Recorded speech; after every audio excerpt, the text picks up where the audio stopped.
Okay.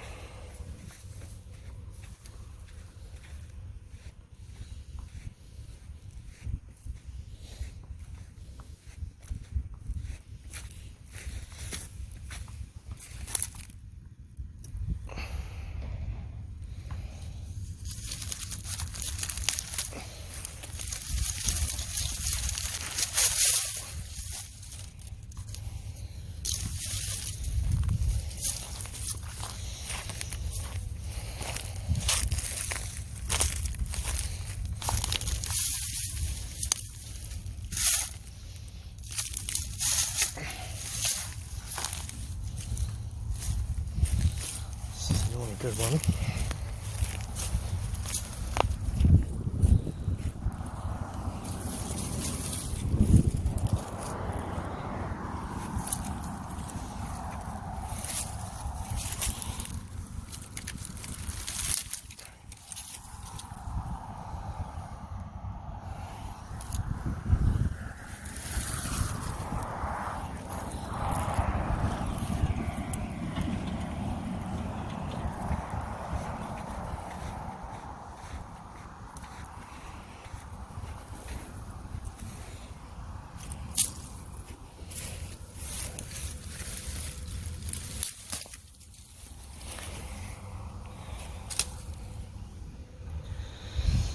That's 5.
So here's the stuff I just got done harvesting that you saw with my my son videotaping as I run out of the car. So what we have in here is some amaranth, some prickly lettuce, and some bull thistles. So, and when you get to know your plants, they're fairly easy to identify. Like the bull thistle will be easy because it has, you know, the needles on them. Okay. The prickly lettuce, I really, really like working with prickly lettuce. It's one of my most favorite hand drills ever. And it's very easy to, it's in my top 5. It's very easy to process, to take the branches off and to smooth out. And then you have amaranth, which tends to, because it shrinks, it kind of, the stalk kind of implodes a little bit. It has these channels in it, so it's not completely round. So, but as I process them, I'll have a better idea of up close seeing how good they are. So I have 3 different kinds in there. And then last night I spent the evening and afternoon processing these. I switched and got my stand because it's hard to do with one hand. So yesterday afternoon and into the evening, I pulled stuff out of a bucket like this that I had put aside that I didn't get a chance to work on, and this was what was in the bucket. A lot of times I forget what's in the bucket. So let's see, what did we have here? So these 3 are giant ragweed, and these are pretty nice. This one is going to end up being a hand drill, but these 2 are probably going to be mouth drills because they're a little larger than, they're just over ½ an inch. So I think those are going to be pretty good. These are some random milkweeds. These are not for hand drills or anything like that. These are just for cordage. And just because they were there, I just happened to pick them up. So I'll strip the cordage off these stalks. They're really fragile. Can't use them for hand drills anyway. This is Canada lettuce. And these are really, really nice when you can find them. They're usually really straight and very easy to process. I really like Canada lettuces, but you don't always find a lot of them. Now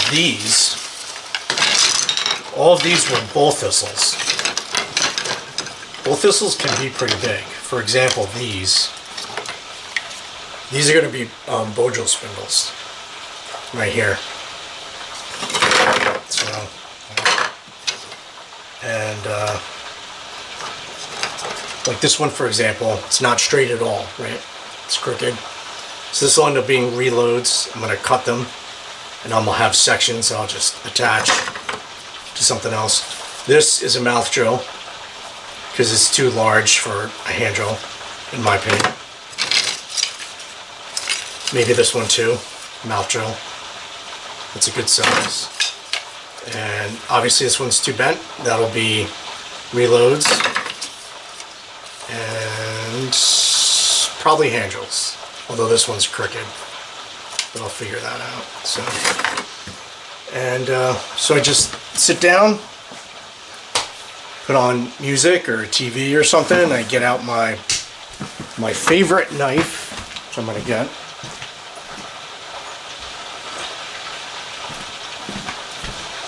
This is a Japanese knife.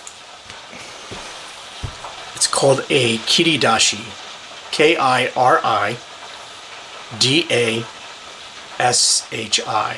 And it's basically, this is the back. It's like a chisel. So the back is completely flat. It's flat. And then when you flip it over, there's a primary bevel and a secondary bevel, and possibly a tertiary, a third bevel.